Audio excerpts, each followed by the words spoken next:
هندوستان پرېښودو، پاکستان ته رالل صرف د دې د وجې نه چې هلته په اسلامي روایاتو باندې چلېدل ګران دي، نو هغه هم په مهاجرینو کې راځي. هجرت یې کړی دی، پاکستان ته رالل، هندوستان یې پرېښود. او نن هم لیکي علما که یو کس په یو ملک کې دی او هلته کې دا په خپل اسلامي روایاتو باندې نشي چلېدی، هلته کې دته په مونځ کې چې دی رکاوټ دی، نور عباداتو کې دته رکاوټ جوړیږي، اسلامي روایاتو باندې دته چلېدل ګران دي، نو دې کس باندې د هغه ځای نه هجرت کول دا واجب دي. اوس که سبا ته لاړ شي ولته عذر پیش کړي، تا ته الله پاک وایي بوی ولې دې عمل نه دی کړی د اسلام په احکاماتو روایاتو باندې، دا به ورته وایي چې زما سره خواصه غیر مسلمو خلکو زه نه پرېښودم عبادت ته، قرآن ته، مونځ ته، تلاوت ته. هغه به ورته وایي الم تکن ارض الله واسعه، د الله ځمکه کوشاده نه وه چې ته تللی وې بل طرف باندې وتې، یعنی صرف دا ځای په دې ځمکه کې چې اوس ته دغه ځای کې دې ځان راټینګ کړی. الم تکن ارض الله واسعه فتهاجروا فیها، ځمکه نه وه د الله نور چې تا هجرت کړی وې هلته تللی وې. نو لهذا که نن هم یو ځای کې یو کس داسې چې هغه ته په اسلامي روایاتو عمل ګران وي، نو هغه به خپل هغه علاقه پرېږدي ځي به. او دغه ضمن کې ورته زه دا ویم که یو کس په داسې اداره کې دی، یو کس په داسې شعبه کې دی، یو کس په داسې محکمه کې دی چې هلته کې دا په خپل دین باندې عمل نشي کولی، نو دا به دغه اداره، دغه محکمه، دغه شعبه پرېږدي.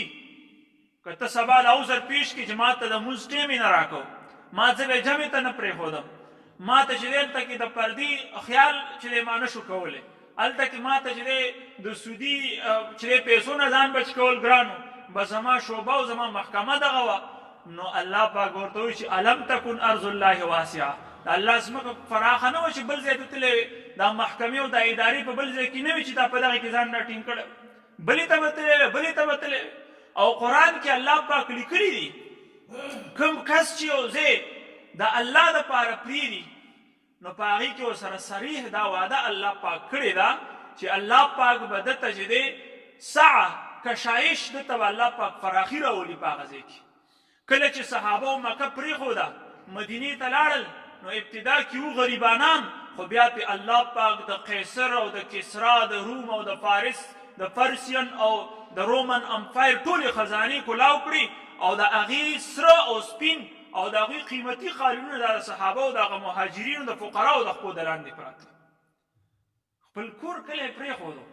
او بیا په هغه دور کې د ټولو نه قیمتي قالینونو باره کې مورخینو لیکلي دي چې دا د صحابهو د خپو د لاندې و،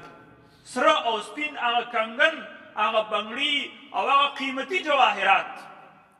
داسې قیمتي جواهرات چې دنیا د هغې مثال نشي پیش کولی، دا ټول د دغه فقیرانو په لاسونو کې و. بیا په لپو لپو به یې دغه شان په لمنو کې راغسته، الله ول دنیا خپو ته راوسته، ځکه چې دوی د الله دپاره یو ځای پرېښود او بل ځای ته لاړ. نو نن هم که څوک د الله دپاره او د رسول دپاره مکه کې چونکې په دې په اسلامي روایاتو نشي چلېدی، نو هغه یې پرېښوده مدینې ته راغلی. نو دغه شان په یو محکمه یو اداره کې که ته په اسلامي روایاتو باندې نشي چلېدی، ته هغه محکمه پرېږدي. یو کس ماته وایي چې زه سهار نه چې زه لاړ شم، نو بیا ما ته د غرمې لمونځ دپاره هم چوټي نه راکوي، او دغه شان د مازدیګر دپاره هم چوټي نه راکوي. خو زه ټول لمونځونه سهار ټیم کې وکړم، د غرمې او د مازدیګر یې مسته وکړم، ځکه چې بیا نه ته ټیم نه میلاوېږي. ما ورته ویل دغه د سر اډو کېږي، داسې کولی شي چې ته بیا د غرمې او د مازدیګر یې بیا وروسته وکړي، داسې امکان شته تا نه قضا شي، د وخت نه مخکې خو د سره نه کېږي. او دویمه خبره دا ده، نو دا بل ځای نشته چې دا ځای پرېږدي، دا محکمه پرېږدي او داسې ځای ته لاړ شي چې کم از کم فرض مونځ خو کولی شي که نه. بهی دا رزق خو الله پاک ورکوي، ستا ایمان په دې ځای باندې جوړ لږ چې زه په دې اداره کې بس ما ته به رزق میلاوېږي او په دا مې پرېښوده جوړه زه به د ولږې مړ شم، خو دې ته هم الله پاک راوستی، بلې ته لاړ شه، الله به د دې نه ښه درکړي. خو کم از کم چې ته خو خپل مونځ په صحیح طریقې سره پای کې کولی شي، د جمع خیال خو ساتلی شي، دغه شان نور چې کوم حرام کارونه دي چې د هغې نه خو پکې ځان بچ کولی شي، ماحول که ته ځان ته نشي سمولی سمیږي، نو کم از کم هغه ځای خو پرېښودی شي که نه.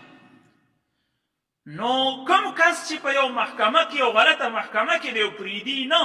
نو د هغه ایمان دا دی چې دا رزق ماته دې محکمې نه میلاویږي الله یې نه راکوي رازق الله نه ګڼي داسې په خوله لګوي دی زموږ رازق الله پاک